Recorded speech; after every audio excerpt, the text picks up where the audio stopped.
They told you to stay soft, to be agreeable, to keep the peace, even if it cost your own. But look around.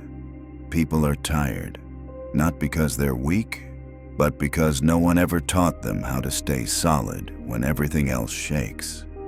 You and I both know there comes a time in life when comfort stops working, when applause doesn't heal, when even those you gave everything to pull away. It hurts, but it also wakes something up, doesn't it? That quiet voice inside asking for something deeper, something steady. You've been through enough storms to know. Real peace doesn't come from hiding. It comes from standing still when the world pushes you to react. That's what Stoicism taught me. Not how to feel less, but how to stop being ruled by every feeling. Not how to be cold, but how to hold your ground in heat. It's not easy, but it's simple. It starts with how you breathe, how you listen, how you respond, not to impress, but to stay in alignment with who you truly are. I don't have all the answers, but I've walked far enough to know this. There are 9 timeless habits that can change how you meet life. They won't make life easier, but they'll make you unshakable. And maybe that's exactly what this world needs more of right now. 1. Own the moment before you react. There are those moments when you wish you could take it back. A response, a stare, a word you didn't mean, but it drops like a stone in still water. We've all been there. That moment when something small becomes sharp, and before you know it, a friendship becomes distant, a loved one becomes silent, and you carry the burden of words you didn't mean to say. It's strange, isn't it? Just a breath, just a second, can change everything. But in that moment, we forget. We react. Because we're tired. Because we've been holding back for too long. Because no one taught us how to stop. Just long enough to stay whole. I've come to realize that true power at this stage of life doesn't come from talking more. It comes from knowing when to stop. Not silence for failure, but silence for wisdom. There's a quote I've always remembered from Marcus Aurelius. You have the power to control your mind, not external events. Realize this, and you will find power. And perhaps it's even more poignant now than it was years ago, because we've seen what a price it can be to react too quickly. We've seen bridges burned not by fire, but by careless words. And so we learn, quietly, gently, that sometimes the most powerful thing you can do is to stop. Not to isolate people, but to be true to yourself. To keep space between what you said and what you choose to do next. In that space, there is peace. There is dignity. There is you. Still standing, still calm, still whole. 2. Train discomfort like a muscle. There comes a time in life when you stop reaching for what's soft and start returning to what's real. Not because you enjoy discomfort, but because you know comfort hasn't always been kind. You've seen it, how ease can soften your edge, how convenience can dull the spirit, how silence filled with screens is not the same as silence filled with stillness. It sneaks in slowly, doesn't it? The warm bed, the predictable days, the small routines that once brought rest, now feel like a quiet fading of something you used to recognize in yourself. And yet, there's a different kind of peace waiting just beyond discomfort. A calm that isn't handed to you but earned. No need for extremes. Sometimes it's as simple as skipping a meal, or sitting with your own thoughts for 10 minutes without reaching for distraction. It's sleeping on the floor just to remember what your body is capable of. or walking outside before dawn when the world is quiet and your own breath is the only sound that matters. These small choices, they don't punish, they remind. They remind you that you've endured far more than you give yourself credit for. That strength doesn't always roar. Sometimes, it just shows up in quiet resilience. There's a line I once read from Seneca: "Set aside now and then a number of days during which you will be content with the scantiest and cheapest."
moving. When your feelings waver, discipline holds steady. And over time, it becomes part of you. Not forced, but earned. Not cold, but clear. Because the man who honors his word to himself, in silence, in solitude, in small daily choices, is the man who walks with quiet power. 7. Choose purpose over pleasure. There's a quiet question that starts to rise after a certain point in life.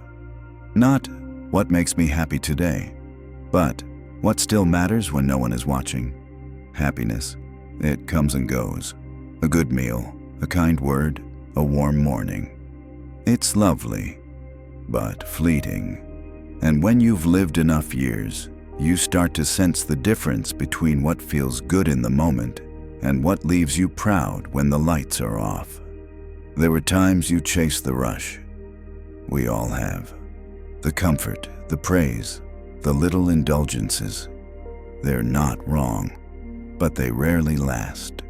And over time, they can start to blur the line between being alive and simply distracting yourself from what matters. The Stoics held to something deeper, not because they didn't feel temptation, but because they knew the cost of chasing it. Marcus Aurelius once reminded himself, "At dawn, when you have trouble getting out of bed, tell yourself, 'I am rising to do the work of a human being.' And maybe that's the difference. To wake not for ease, but for purpose. Not grand missions, not dramatic sacrifice, just simple, daily truth.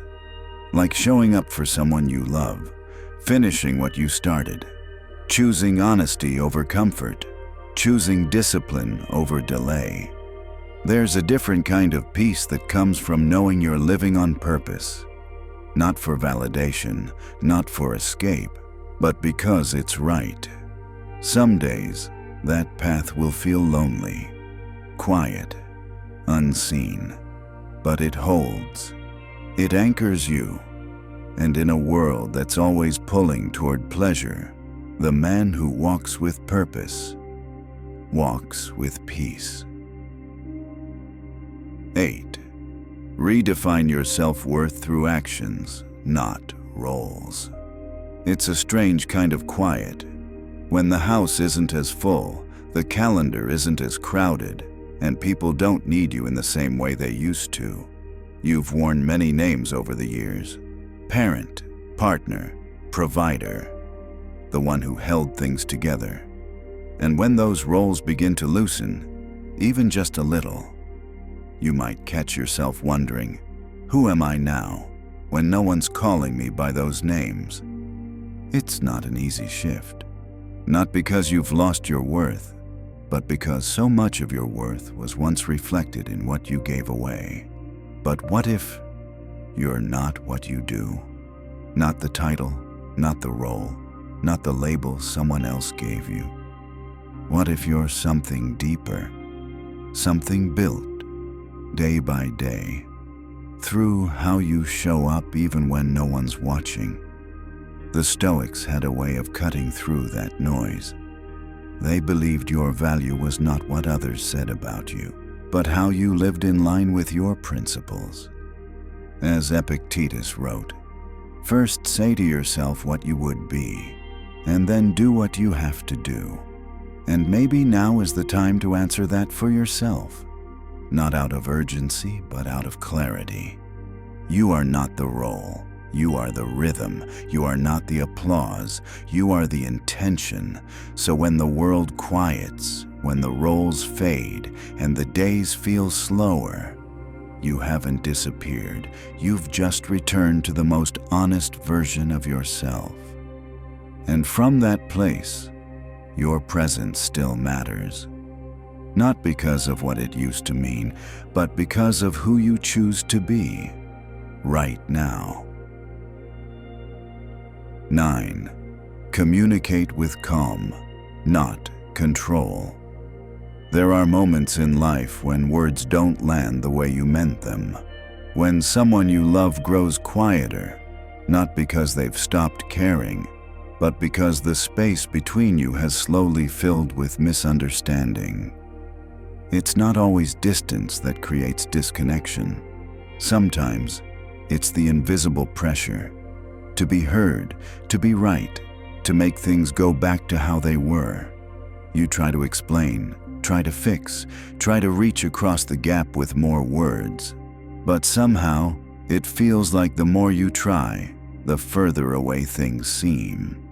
Maybe the real shift begins not with saying more, but with listening differently, with softening the grip on how things should sound, should feel, should be resolved. There's a kind of communication that isn't about control. It's about presence, a calm tone when emotions run high, a long pause instead of another point to win, a silence, not empty but open. The Stoics understood this. They valued not just what was said, but how it was carried. Marcus Aurelius once wrote, "If someone is able to show me that what I think or do is not right, I will happily change, for I seek the truth, by which no one was ever truly harmed." There's humility in that. Not weakness, but strength in restraint. Sometimes the most powerful thing you can offer someone is not an answer, but your calm. Not a solution, but your steady presence. And maybe that's what real connection needs now. Not louder voices, but quieter hearts. Because when you stop trying to manage the moment, you make space for something softer to return. Understanding, respect, and a kind of closeness that doesn't need to be forced to feel real. Not everyone takes this path, the one that asks more from you, not in effort, but in honesty. It's not the loudest road. There are no fireworks, no trophies waiting at the end. Just moments, still, honest, and often quiet moments where you meet yourself without the noise. When you choose to pause instead of react, when you walk into discomfort instead of avoiding it, when you stop chasing applause and start listening to the voice that's always been inside you, something shifts. You begin to live from the inside out, not ruled by emotion, but not hardened either, just rooted. Like a tree that's seen all 4 seasons and still stands. You've spent years showing up for others. Now, maybe it's time to return to yourself. Not to escape, but to lead yourself differently. Through the chaos, through the quiet, with fewer masks and a steadier heart. As Marcus Aurelius wrote, you have power over your mind, not outside events. Realize this, and you will find strength. And strength, in this season of life, doesn't look like pushing harder. It looks like knowing when to breathe, when to stay still, and when to let go. You won't always get it right. But every time you come back to these practices, this way of being, you become a little more unshakable. Peace isn't given, it's built, not once, but daily. If this message speaks to something deeper in you, consider subscribing to the channel. This space is for those who want to live with clarity, courage, and quiet strength, no matter the season they're in. And if you keep walking this path, gently but surely, you'll find that what you were searching for was always within you.